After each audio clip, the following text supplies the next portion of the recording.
Tennessee gets the bye, number 1 overall seed. First 5-loss team to have a number 1 overall seed since like 2002. But with all that goes into Super Wildcard Weekend, it seems like a lot of people they weren't talking about the Titans, so people have kind of forgotten about them. But they're the best team in the AFC. They're getting arguably the best running back in the world back to play.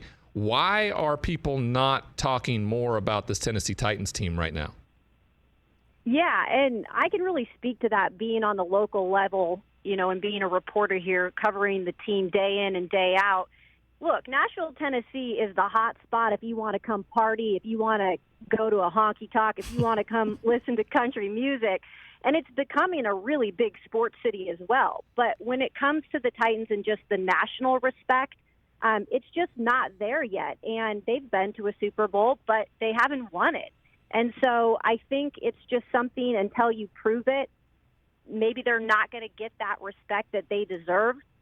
But being a person who's covered them in and out this season through ups and downs and adversity and playing 91 different players, it's a team that has clearly earned this number 1 seed in the AFC. And at times, it's not looked great. And I think that's why another reason you look at maybe you're not getting the national respect, because they have losses to the Jets. They have losses to the Houston Texans. But, they've also got some great wins against Kansas City, against the Bills, against the LA Rams. And so if you're an outsider looking in, that's maybe the reason why this isn't the team jumping off the page at you. Statistically, they're not the team jumping off the page, but when you look at what they've gone through this season, how they've gotten it done, and how they arrived at this spot, you got to give them respect. Yeah, you do. I mean, flat out. First game out after the Derrick Henry injury is at L.A. on a Sunday night, and they thoroughly dominated. This defense, led by Kevin Byard, has been a dominating force. They've gotten pressure up front. What's been the difference in the maturation of this defense and how they were able to solidify and kind of bring this team along when they needed them midseason? Yeah, and that's a great question, Ryan, because when you look at the defense last year, it was a complete dumpster fire.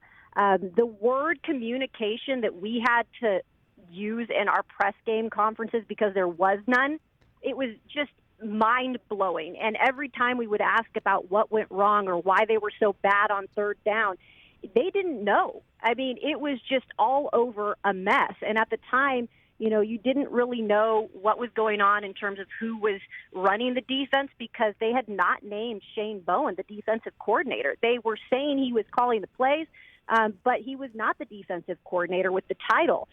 This year, I think what happened is from training camp, you kind of felt what this defense wanted to do, how it wanted to set the tone this season, because they were flat out embarrassed by how historically bad they were last year. Third downs was historically bad for this Tennessee Titans team when it comes to overall numbers.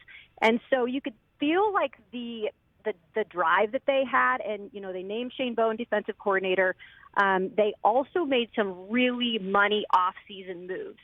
And Vic Beasley and Jadeveon Clowney did not work out the year before. And this year they went and got Bud Dupree and Danico Autry.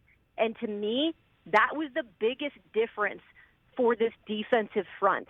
Because when you get pieces that complement the other guys that are already on the line, like Jeffrey Simmons, who is a second-team All-Pro this year, and Harold Landry, who has been pretty good for us for the most part since arriving in Tennessee, when you get the whole line that complements each other and does it with just 4 guys, that has been the complete difference maker.